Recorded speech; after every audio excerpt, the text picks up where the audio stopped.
Well, the countdown Halloween is on. It's fun for the whole family, but maybe not so much for those pets. So today we've got Dr. Kelly Gephardt from Happy Tales Emergency Vet Clinic answering your pet-related questions. You can send your questions to the number that's there on the bottom of your screen, 336-379-5775. All right, let's start with the thing, right? Candy. Halloween is a candy holiday. How do we need to protect our pets?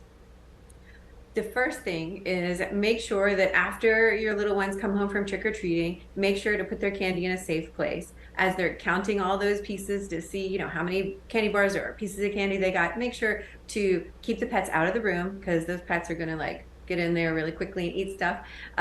So make sure to keep the pets out of the room while they're counting the candy, and after they put it back in their pumpkin, make sure to put that pumpkin well out of reach of the pets and the kids, so Yeah, they don't for keep sure. sneaking candy. All right, let's talk about the top toxins that are kind of related to all things Halloween. Number one is chocolate, right? That's one of the most common treats that we get for Halloween. And chocolate is actually one of the most common toxicities that we see in emergency medicine. Fortunately, it's very treatable, and with proper treatment, the prognosis is really good. However, it's important to remember the darker the chocolate, the more toxic it is, so the less that they need to achieve a toxic dose. So you need more milk chocolate than more milk chocolate than dark chocolate to reach a potentially toxic dose. And semi-sweet and baker's chocolate is actually more toxic, so it only takes a little bit of that to reach a toxic dose. If you think your pet has ingested chocolate, call a veterinarian and seek appropriate treatment, because getting them to vomit and then provide appropriate treatment's most important. Yeah, I think a lot of people were going to say, well, if I think they ate something, do I take them right away? Do I wait for them to get sick? What do they do? The first thing is, if you're concerned, call your veterinarian or call the emergency clinic to talk about what they ate and could it potentially be a problem. Because we have a lot of sugar-free products as well that contain xylitol that can cause low blood sugar or potential liver failure. Also, the candy wrappers can cause foreign bodies. So if your pet got into the whole pumpkin and ate a bunch of wrappers and chocolate and popsicle sticks, then you could be looking at a foreign body situation, which is life-threatening and requires surgical intervention. If there was a lot of chocolate in there, then you're looking at potential chocolate toxicity. And the other thing too to remember about candies and chocolates is that with the high fats and sugars, it's not just the immediate toxicity you have to worry about, it's the delayed complications that can happen over the next 2 to 5 days, which include vomiting and diarrhea from gastroenteritis, which is upset stomach and intestinal tract, or even pancreatitis, which is inflammation of the pancreas. So you're looking at that immediate 24 hours of potential toxicity, the foreign body problem, and then those delayed intestinal upset symptoms that also could require treatment. So if your pet gets into Halloween candy, make sure to contact a veterinarian to determine what's appropriate for your pet in that situation. Okay, and so that is mostly for chocolate, but if it's let's say gummies or, some kind of Starburst or something like that, do we still need to be that worried about it? It depends on the quantity, really. If it's a couple of normal Starbursts with sugar and a couple of wrappers in a Labrador-sized dog, I wouldn't worry about it. If it was 10 Starbursts in a Yorkie-sized dog and they ate the wrappers, then I would be worried about it. Gotcha. Right? Okay. So it's all relative. Sure. Okay. All right. So I know my dog had to lose weight. So instead of giving her treats, I was giving her carrots and giving her blueberries, and those are okay. But let's talk about grapes and raisins and what's the deal with those? Right. Oh, great question. So raisins are a really popular treat to give out on Halloween as an alternative to candy, but 1-ounce snack box of raisins contains 80 raisins. You wouldn't believe there are 80 raisins in there. I counted a few just to make sure. But grapes and raisins are toxic to dogs.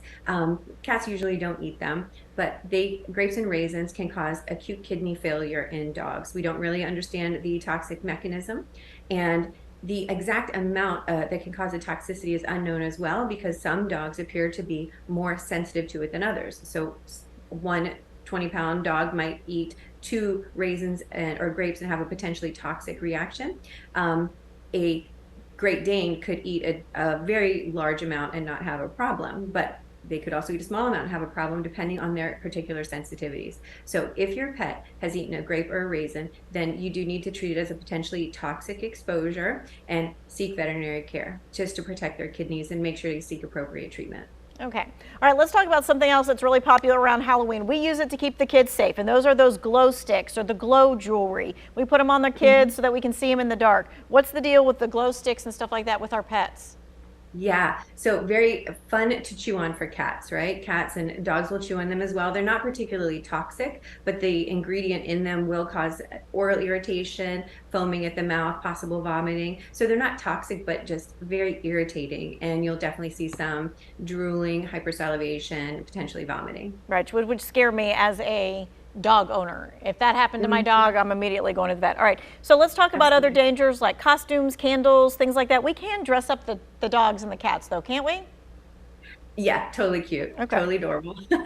But there are just some things you want to remember. Because I mean, a doggy in a costume or a cat in a cute costume, cat doesn't get any cuter than that, right? But you want to make sure you're not obstructing their vision or their breathing. If there are any dangly bits, you want to make sure that they're not within chewing range because that can cause a choking or a foreign body hazard. If they have metal parts or decorations, make sure that either take them off or they can't chew them because some of them, those contain zinc, which can be toxic. Those are some of the really important ones to consider and make sure that they are able to move freely and breathe freely. Okay, yeah, we want the kids to move freely and breathe freely. We want the pets to be able to do the same thing. All That's right, right. think about that. All right, let's talk about now, a lot of dogs have anxiety. There's gonna be doorbells ringing, there's gonna be knocking, there's gonna be, trick or treat, all that kind of stuff. How do we design a safe space for our pets when it comes to trick or treaters or like scary things that are out there, the scary props? Such a good question. First thing, if you have pets at home, avoid the doorbell at all costs. The best thing to do is set up your trick-or-treating station in the driveway or at the top of the driveway so that you don't have trick-or-treaters coming to the door, ringing the doorbell, and your dogs are barking like 500 times in a night, right? And that's actually what we're going to do this year, set it up in our driveway. If you do have pets and you are going to have trick-or-treaters come to the house, you want to set up a safe place. So put them in, if they like a crate, you could do the crate in the bedroom. If they enjoy just being in your bedroom, you could set them up in your bedroom, put on some nice soft music, dim the lights, get the mood just peaceful for them. And that way also they're kept away in a safe place with a closed door. So as that door is opening, as your front door is opening and closing, they're not running out and potentially running off, getting hit by a car, getting lost, all kinds of things that can happen when they run out the door. The other really important thing is over these holidays, when you have the door opening and closing frequently, you want to make sure that you have appropriate collar or harness on your dog with current tags with your name and phone number, and also make sure your microchip information is up to date if your pet is microchipped. Hopefully your pet is microchipped because that's the fastest way to get them back to you if they run off. It's the first thing we do at our clinic. If we get a stray animal, the first thing we do is scan them for a microchip to see if we can get them back with their owner. Okay. So having your contact info is really important, but keeping them in a safe place away from that door that's opening and closing is going to be the first thing you can do to keep them safe. Gotcha. Thunder shirts are also a great idea.